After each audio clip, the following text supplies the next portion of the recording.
दोस्तों मैं आपको स्टेयरकेस के सारे पार्ट्स के स्टैंडर्ड साइज के साथ साथ सब पार्ट्स के बारे में भी बताता चलूंगा ताकि आपको यह भी क्लियर हो सके कि किस पार्ट्स को क्या क्या कहा जाता है। यह स्पेशली उन भाइयों के लिए बेनिफिशियल रहेगा जिन्हें स्टेयरकेस के बारे में कुछ भी नहीं पता। तो सबसे पहले टेक्निकल टर्म है ट्रेड। तो स्टेप्स का जो ऊपर वाला ये जो हॉरिजॉन्टल पोर्शन होता है, जैसा कि आप यहाँ देख रहे हैं, यानी कि जहाँ पे आप पैर रखते हो सीढ़ियाँ चढ़ते वक्त या उतरते वक्त, इसे ही ट्रेड कहते हैं। तो सीढ़ियाँ बनाते हुए सबसे पहली बात तो आपको यह ध्यान रखनी है कि आपकी जो ट्रेड की विड्थ है वो कभी भी 25 सेंटीमीटर यानी कि 250 मिलीमीटर से कम नहीं होनी चाहिए और 300 mm से ज़्यादा नहीं होनी चाहिए। 10 से 12 इंच का साइज ट्रेड के लिए स्टैंडर्ड माना जाता है। अगर आप ट्रेड की विड्थ 10 इंच से कम रखते हैं तो सीढ़ियाँ चढ़ते या उतरते समय आपका पैर छोटा पड़ने की वजह से आप स्लिप हो सकते हैं और आपको मेजर इंजरी हो सकती है। इसलिए सीढ़ियाँ बनाते वक्त ट्रेड का साइज 10 से 12 इंच के बीच ही रखें। वैसे घरों के लिए ट्रेड का आइडियल साइज 10 इंच का होता है। सेकेंड टेक्निकल टर्म है कि राइजर। दो लगातार ट्रेड के बीच का जो वर्टिकल डिस्टेंस होता है उसे राइजर या राइज कहते हैं। आप ये देख रहे हैं, ये वर्टिकल वाला पार्ट राइजर है जो ट्रेड के साथ कनेक्ट है और ट्रेड को सपोर्ट देता है। तो सीढ़ियाँ बनाते हुए आपको दूसरी बात क्या ध्यान रखनी है कि जो आपकी राइजर की हाइट है वो 150 mm यानी कि 6 इंच से कम नहीं होनी चाहिए, ना 175 mm से ज़्यादा। आपको राइजर की हाइट हमेशा इसी के बीच रखनी है ताकि आपको सीढ़ियाँ चढ़ने में दिक्कत ना हो। राइजर की स्टैंडर्ड साइज की बात करें तो ये 6 इंच यानी कि 150 mm बेस्ट होता है इसके लिए, तो इस बात का खास ध्यान रखें। नेक्स्ट है स्टेप। एक ट्रेड और राइजर को मिलाकर एक स्टेप बनता है, मतलब कि स्टेप एक राइजर और ट्रेड का कॉम्बिनेशन होता है। यह पूरा एक स्टेप है।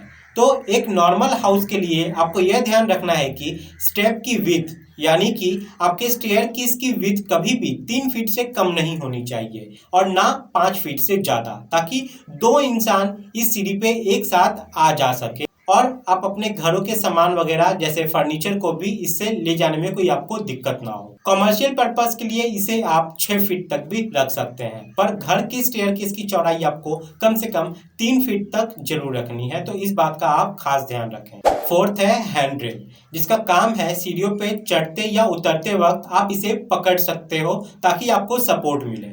तो हैंड रेल की हाइट आपको हमेशा 2.5 फीट से 3 फीट मैक्सिमम रखनी है। 2.5 फीट से कम आपको हैंडल की हाइट नहीं रखनी ताकि हर हाइट का व्यक्ति इसे आसानी से यूज कर सके। और यह रेलिंग आपको हमेशा क्लॉकवाइज डायरेक्शन में लगानी चाहिए, यानी कि घड़ी के घूमने की दिशा में, क्योंकि ज़्यादातर लोग राइट हैंडेड होते हैं, इसलिए इसे हमेशा राइट हैंड साइड में ही लगवाना चाहिए, तो ये अच्छा रहेगा। नेक्स्ट अगर बात करें लैंडिंग की, तो जो 2 फ्लाइट्स के बीच में ये हॉरिजॉन्टल प्लेटफॉर्म होता है जो छोड़ा जाता है हमारे खड़े होने के लिए, उसे लैंडिंग कहा जाता है। जैसे कि आप यहाँ देख पा रहे हैं, ये लैंडिंग है। पहला आप ये समझ लो कि ये दी क्यों जाती है। तो देखिए फ्रेंड्स, मेनली इसके 2 कारण हैं। पहला तो ये कि ये किसी भी स्टेयरकेस की डायरेक्शन को चेंज कर देता है, और दूसरा लोगों के सीढ़ियों पे चढ़ते वक्त रेस्ट करने के पर्पज से भी इसे प्रोवाइड किया जाता है ताकि सीढ़ियों का इस्तेमाल करते समय आप उन पर रुक कर थोड़ा रेस्ट कर सको। नेक्स्ट है फिफ्थ। तो फिफ्थ बात आपको यह ध्यान रखनी है कि वैसे तो लैंडिंग की विड्थ कभी भी स्टेयरकेस की विड्थ से कम नहीं होनी चाहिए, पर अगर मिनिमम लैंडिंग विड्थ की बात करें तो लैंडिंग की विड्थ 2.5 फीट से कम नहीं होनी है, तो इस बात का आप खास ध्यान रखें। छठा है निवल पोस्ट। ये निवल पोस्ट है, जैसा कि आप यहाँ देख रहे हो, यह एक कॉलम जैसा ही है जो हैंडल को सपोर्ट करता है और ये फ्लाइट के टॉप और बॉटम में प्रोवाइड किया जाता है। इस निवल पोस्ट की हाइट आपको रखनी है 75 mm से 90 mm तक आपके हैंड रेल के ऊपर से। नंबर 7 है सॉफिट या वेस्ट स्लैब। स्टेयरकेस के निचले हिस्से को सॉफिट या वेस्ट स्लैब कहते हैं। वेस्ट स्लैब के ऊपर ही आपका ट्रेड और राइजर वाला पार्ट रेस्ट करता है, जैसे कि आप यहाँ देख रहे हैं। इसकी थिकनेस आपको कभी भी 6 इंच से कम नहीं रखनी है। आप बहुत से स्टेयरकेस को फेल होते हुए जरूर देखे होंगे इस टाइप से। इनके फेल होने का कारण सिर्फ एक ही होता है, वेस्ट स्लैब का थिकनेस प्रॉपर ना होना या उनका बहुत कम होना, तो इस बात का भी आपको खास तौर पर ध्यान रखना है। नंबर 8 है पिच या एंगल ऑफ स्टेयरकेस। अब ये पिच क्या है? पिच स्टेयरकेस का वो एंगल है जो स्लोप होता है। जो यह डिसाइड करता है कि आपकी सीढ़ियाँ कितनी तिरछी और कितनी कंफर्टेबल होनी चाहिए। ये वाला एंगल जो फ्लोर के साथ बनता है इसे ही पिच कहते हैं। ये एंगल आपको कभी भी 38 डिग्री से कम और 42 डिग्री से ज़्यादा नहीं होना चाहिए। इसके बीच में ही होना चाहिए, जो आपके स्टेयरकेस के साइज पर डिपेंड करता है।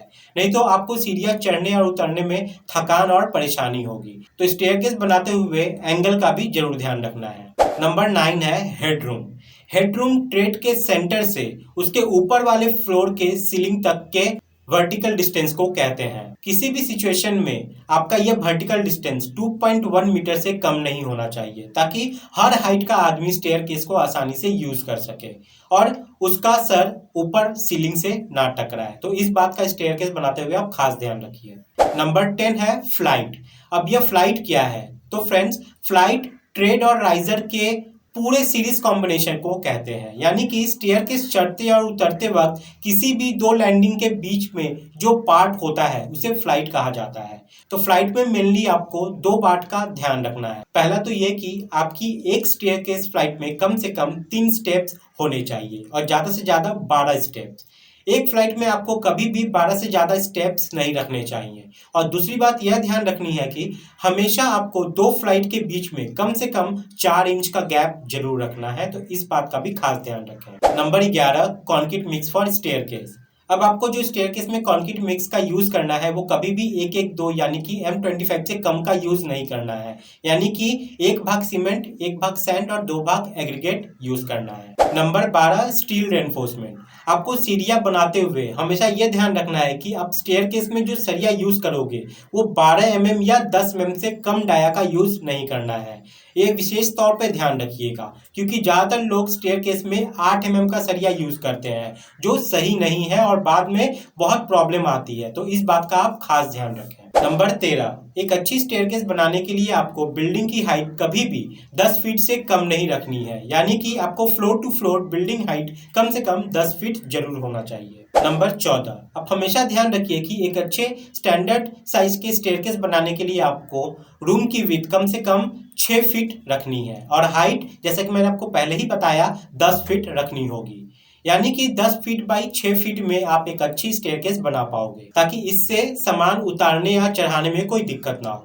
तो ये तो है एक सीढ़ी बनाने के लिए स्टैंडर्ड साइज की गाइडलाइंस। आइए अब हम समझते हैं कि एक सीढ़ी बनाने के लिए हमें कम से कम कितनी जगह की जरूरत होती है, जो ज़्यादातर लोगों के लिए कंफ्यूजन ही रहती है अपने घर की सीढ़ियाँ बनाते हुए। तो चलिए इस कंफ्यूजन को क्लियर करते हैं। ये कंफ्यूजन क्लियर करने के लिए सबसे पहले आप एक बात समझ लीजिए कि किसी भी स्टेयरकेस का साइज मेनली 5 फैक्टर्स पे डिपेंड करता है। नंबर 1, टाइप ऑफ स्टेयर्स, कि आप किस टाइप का सीढ़ी बनाना चाहते हैं, स्पाइरल, सर्कुलर, स्ट्रेट या डॉगलेट। नंबर 2, ये डिपेंड करता है आपके फ्लोर टू फ्लोर हाइट पे।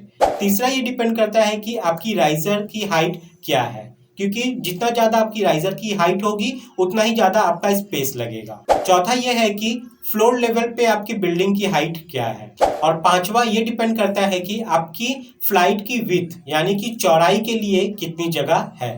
तो मेनली इन्हीं 5 फैक्टर पे किसी भी स्टेयरकेस का साइज डिपेंड करता है। तो एरिया की बात करें तो कम से कम आपको एक स्टैंडर्ड स्टेयरकेस बनाने के लिए 66 स्क्वायर फीट की जगह तो चाहिए ही चाहिए, यानी कि 11 फीट बाई 6 फीट की जगह।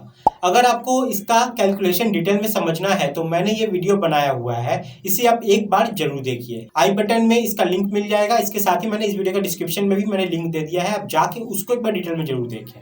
अब मैं जो नेक्स्ट 10 बातें बताने जा रहा हूँ ये स्पेशली उन लोगों के लिए है जो वास्तुशास्त्र में बिलीव करते हैं।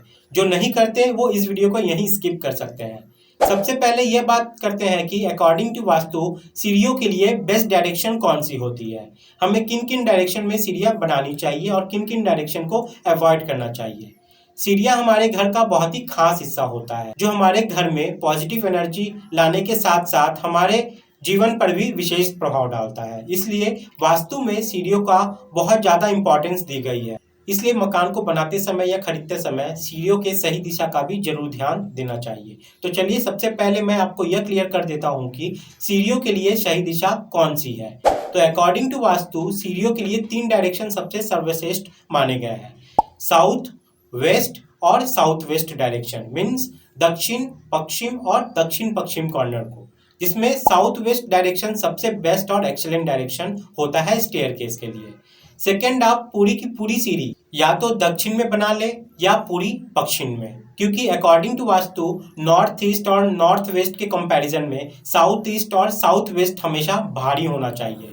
वैसे आप साउथ ईस्ट और नॉर्थ वेस्ट में भी सीढ़ियाँ बना सकते हैं, पर साउथ वेस्ट और साउथ डायरेक्शन सीढ़ियों के लिए सबसे बेस्ट डायरेक्शन है। तो सीढ़ियाँ बनाते हुए सही दिशा का भी जरूर ध्यान रखें।